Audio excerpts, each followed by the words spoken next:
OK, ladies and gentlemen, two places for us to start this particular hour. It's basically foreign aid and national defence all rolled into one.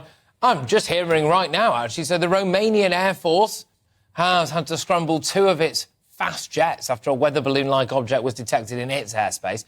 Now, that's according to the country's Minister of Defence, and yes, OK, the two MiG-21 jets were scrambled to the area, southeast Romania, early this afternoon, 10 minutes after the object was sighted. Basically, it does come amid a backdrop, of course, doesn't it, of increased international insecurity. And China has now been embroiled in a diplomatic spat with the US. They've had 4 balloons there. We all know the story. We've been banging on about it for absolutely ages. But in light of China allegedly behaving like this, back here in Britain, senior Conservative MPs have called on the UK to stop sending foreign aid to China as Western security agencies discuss the threat of all of these objects. And it's opened up a much wider discussion for us, which I think is good to have every now and again, which is about foreign aid in general. We've sent China something like 50 million quid in 2021. Years previous, we've sent them 30-odd million. It's for things like, setting up business developments or, just random wishy-washy tosh about, here's some money to China, basically. What do we actually get out of it? Should China, as a massive economy with a space programme and clearly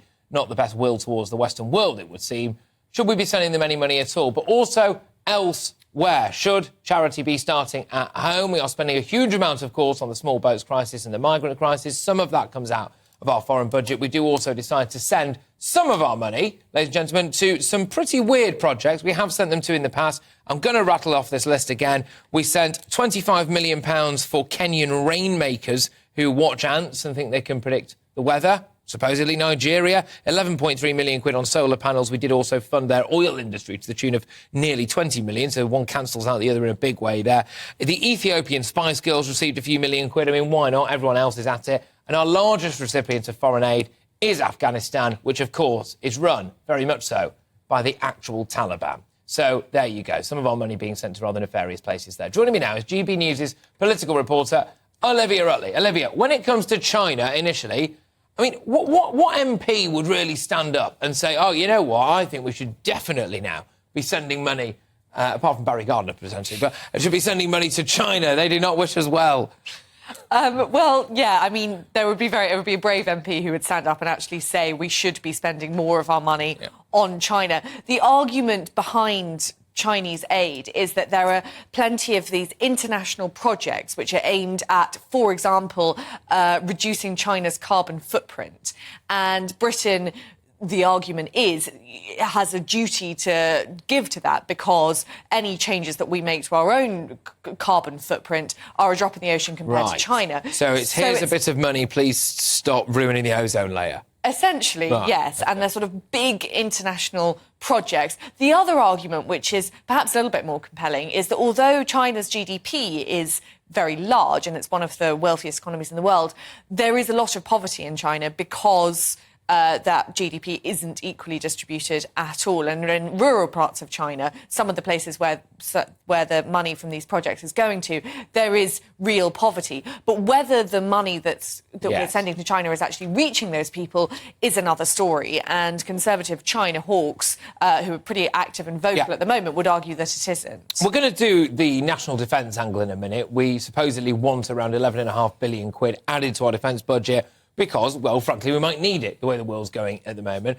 But one of the other stories we've been talking about a lot is about council tax rises. Now, bear with me on this.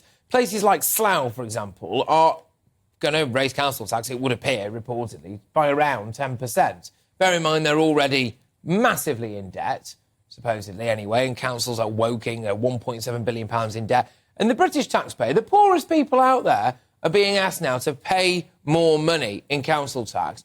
Why on earth are we sending any of this money that could be spent in places like Slough or wherever? Why are we sending it to Afghanistan? Well, the argument in Afghanistan is obviously that since the Taliban took over, there are parts of Afghanistan which has descended into, abject poverty, and there are women in Afghanistan who would have been able to access higher education pre-Taliban times, not able to now. And so, there is an argument that it's our international duty to help those most in need, and washing our hands of them because the Taliban has taken over isn't the right thing to do. On the other hand, you then get to that argument of some of these projects which are ostensibly independent from the Taliban government probably aren't really independent at all. So is the money getting to the right place? And that's a very delicate balance that the Department for International Trade has to look into every time it commits to a project. It's worth